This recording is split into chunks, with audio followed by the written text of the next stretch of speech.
মানুষের শরীরের যে সমস্ত অবাঞ্ছিত পশম বা লোম আছে, যেগুলো ছাঁটার, যেগুলো কাটার, পরিষ্কার করার নির্দেশ আসছে, সেটা বগলের নিচের পশম হোক, নাভির নিচের পশম হোক, এগুলোকে পরিষ্কার করার জন্য আজকাল হেয়ার রিমুভাল পাওয়া যায়। এক ধরনের আপনার ক্রিম পাওয়া যায়, এই ক্রিমটা মাখায় দিয়ে এরপরে কিছু দিয়ে টান দিলে এগুলো পড়ে যায়। এখন এই হেয়ার রিমুভাল ইউজ করে এটাকে পরিষ্কার করা জায়েজ আছে, নাকি এখানে ব্লেড ইউজ করতে হবে, কেঁচি ইত্যাদি ইউজ করতে হবে? উত্তর হলো হেয়ার রিমুভাল ইউজ করা যাবে, কোনো অসুবিধা নাই। আমাকে এই পশমগুলো পরিষ্কার করতে হবে, কিভাবে করব সেটা আমার ব্যাপার। শরীয়ত আমাকে এক্ষেত্রে কোনো পদ্ধতি বলে দেয় না যে তোমাকে ব্লেড ইউজ করতে হবে। অথবা আপনি ব্লেড ইউজ করেন, অথবা মেশিন ইউজ করেন, অথবা হেয়ার রিমুভাল ইউজ করেন, যেভাবে আপনার সম্ভব বা যেভাবে আপনার ইচ্ছা সেভাবে আপনি ইউজ করতে পারেন। যদি আপনার স্বাস্থ্যের জন্য ক্ষতিকর না হয় তাহলে এটা ইউজ করাতে শরীয়তের দিক থেকে কোনো কি নাই, অসুবিধা নাই। 40 দিনের বেশি যদি কেউ নাভির নিচের লোম পরিষ্কার না করেন, তাহলে সেক্ষেত্রে তার সালাত কবুল হবে না, তার নামাজ হবে না। এরকম একটি মাসআলা আমাদের সমাজে প্রচলিত আছে। কোরআন এবং হাদিসের আলোকে এটি কতটা সঠিক আমরা সে বিষয়ে জানার চেষ্টা করব। প্রথম কথা হলো, হাত পায়ের নখ ছোট করা, গোপ ছাঁটা ছোট করা, বগল এবং নাভির নিচের পশম পরিষ্কার করা, এটাকে চেঁচে ফেলা, এটি সকল নবী রাসূলগণের প্রতি আল্লাহ রাব্বুল আলামিনের পক্ষ থেকে আরোপিত কমন একটি বিধান ছিল। সকল নবী রাসূলগণের কমন একটি সুন্নাহ ছিল, যে সুন্নাহ সকল নবী রাসূলদের জন্য প্রযোজ্য ছিল। একজন ইমানদারের জন্য সেটি অবশ্যই অনেক বেশি গুরুত্বপূর্ণ। আনাস ইবনে মালিক রাদিয়াল্লাহু তাআলা আনহু একটি হাদিস বর্ণনা করেছেন, যেটি সহিহ মুসলিমে বর্ণিত হয়েছে, সুনান নাসাঈ এবং মুসনাদ আহমদ সহ বিভিন্ন হাদিস কিতাবে বর্ণিত হয়েছে।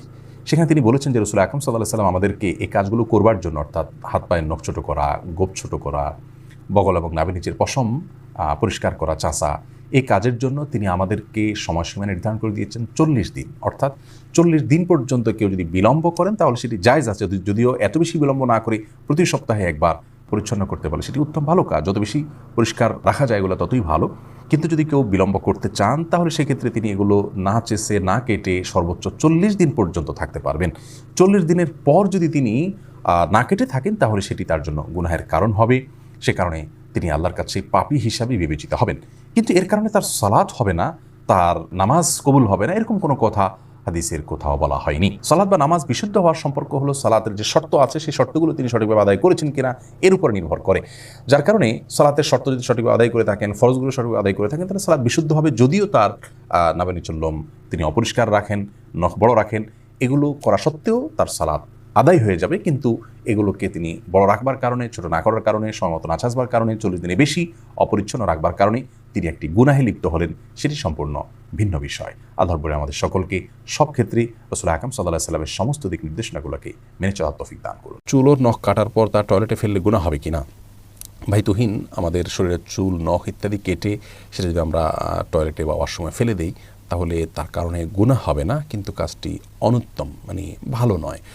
একজন মুসলিম তার শরীরের কোনো অঙ্গ প্রত্যঙ্গ, চুল, নখ ইত্যাদি এগুলো যদি কাটার প্রয়োজন হয় কেটে তিনি সেটাকে যদি কোনো মাটি ইত্যাদির নিচে পুঁতে রাখতে পারেন সেটা ভালো, উত্তম। কারণ অনেক সাহাবী থেকে এই ধরনের আমলের কথা পাওয়া যায়।